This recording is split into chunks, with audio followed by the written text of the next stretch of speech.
ஒரு mixie jar எடுத்துக்கோங்க. அதில் பொட்டுக்கடலை ஆட் பண்ணிக்கலாம். உங்களுக்கு எந்த அளவுக்கு வந்து வேணுமோ அது தகுந்த மாதிரி பொட்டுக்கடையோட அளவை வந்து கூட்டவோ குறைக்கவோ செஞ்சுக்கோங்க. நான் வந்து ஒரு அரை ஜார் அளவு எடுத்துக்கிறேன்.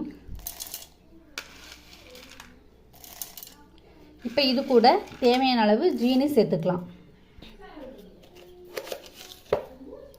ஜீனி சேர்த்து செய்யும்போது தான் இதோட டேஸ்ட் வந்து நல்லா இருக்கும்.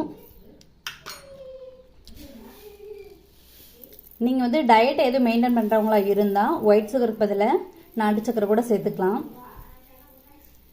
ஆனால் இந்த அளவுக்கு டேஸ்ட்டு அதில் கிடைக்காது. இப்போது இதை வந்து தண்ணி எதுவுமே சேர்க்காம நல்லா ட்ரையாக வந்து அரைச்சி எடுத்துக்கலாம். நல்ல பவுடராக இருக்கணும்.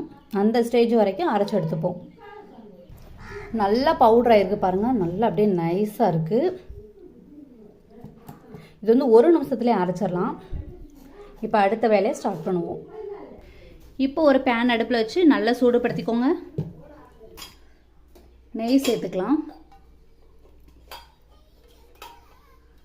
நெய் நல்லா சூடேறினதுக்கப்புறமா பொட்டுக்கடலை மாவை சேர்த்துக்கணும்.